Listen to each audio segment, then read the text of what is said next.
They did kind of blow it. They blew it in two ways.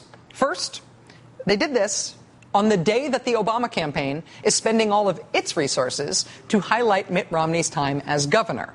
And the big substantive problem with Mitt Romney trying to push the Solyndra story as if it's a scandal is that Mitt Romney himself did the exact same thing in Massachusetts while he was the governor of that state. His Solyndras, his companies that got taxpayer money to try to build them up and create jobs and invest in important new technologies, but then they went bust. His companies like that in Massachusetts, his Solyndras were called AccuSphere and Spherix Inc. There was also one called Evergreen Solar. These companies got millions of taxpayer dollars from Mitt Romney as governor of Massachusetts, and then they went bust.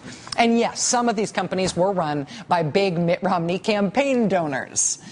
Right, you probably have not heard a lot about this part of Mitt Romney's time as governor because everybody was wondering whether Romney was really going to try to push the Solyndra thing all that hard. Now that Republicans have given up on it, and now that we know that he's got such a bad hypocrisy problem on the issue. But he is running with it. And so now you're going to hear about all of those companies in Massachusetts that he shoveled taxpayer money into, and they went bust. And you're going to hear all about how Mitt Romney did exactly what he says President Obama did. And oh, by the way, here's a nice reminder implicitly that Mitt Romney was a not particularly successful governor of Massachusetts and not just a rich business guy. So it's kind of a mess for him to be pushing this at all. That's problem one. Here's the bigger problem, though. It is the problem of the lying.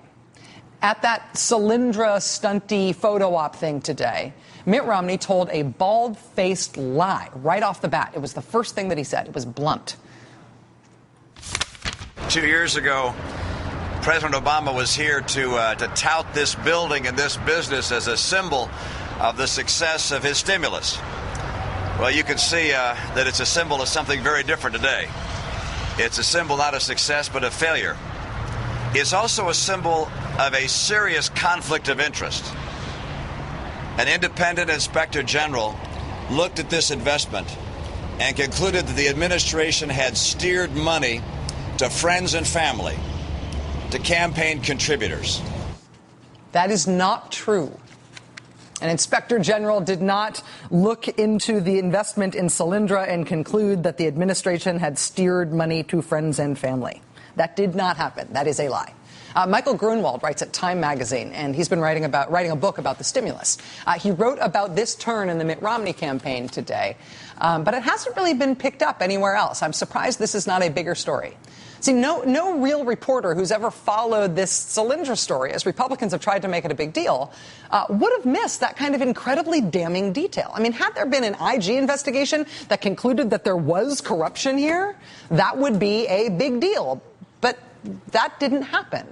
When the Romney campaign started claiming this in an ad this week, their ad this week said the inspector general had concluded that there had been this steering of money to friends and family. Time magazine's Michael Grunwald started asking questions of the campaign. He says, quote, "I asked the Romney campaign for documentation, and it produced a Newsweek article asserting that Energy Department Inspector General Gregory Friedman has testified that contracts have been steered to friends and family." Except that Newsweek article was an excerpt from the book Throw Them All Out, written by Peter Schweitzer. Peter Schweitzer served as an advisor to Sarah Palin's PAC. He edited one of Andrew Breitbart's websites, and he's written a slew of books portraying liberals as pond scum. I actually checked what Michael Grunwald said about the pond scum thing, and he's sort of right. I mean, one of this guy's books is literally about how conservatives work harder and hug their children more than liberals do. Not kidding, not making that up. This guy wrote a whole book on profiles in liberal hypocrisy. He also wrote The Bushes, Portrait of a Dynasty. But here's the important thing. It's not just that this guy's kind of sketch as the source for this empirical claim by a presidential campaign. Remember, what Mitt Romney says, what Mr. Romney himself says, is that the inspector general looked into Solyndra and concluded that the Obama administration steered taxpayer money to its friends and family. They cite this guy as the source of that claim, but it is a checkable claim. Did it actually happen? Quote, It turns out that the Inspector General never testified that stimulus contracts were steered to friends and family.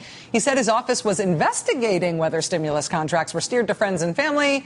So far, it has not confirmed that anywhere. So just like Mitt Romney lied in his very first ad, in a really blunt schoolyard kind of way, they're now lying in their new ad that's about Solyndra. And Mitt Romney is lying out of it personally, right out of his face, at his big campaign stunt today. Even if you do not care that Mitt Romney has his own Solyndras when he was governor of Massachusetts, what he is saying about this scandal that he is hypocritically trying to lay on the Obama administration is just blatantly not true. It is a lie. It is a checkable thing. He says something was concluded by an inspector general that was never concluded by an inspector general. It's not true. That seems important given that he's running for president.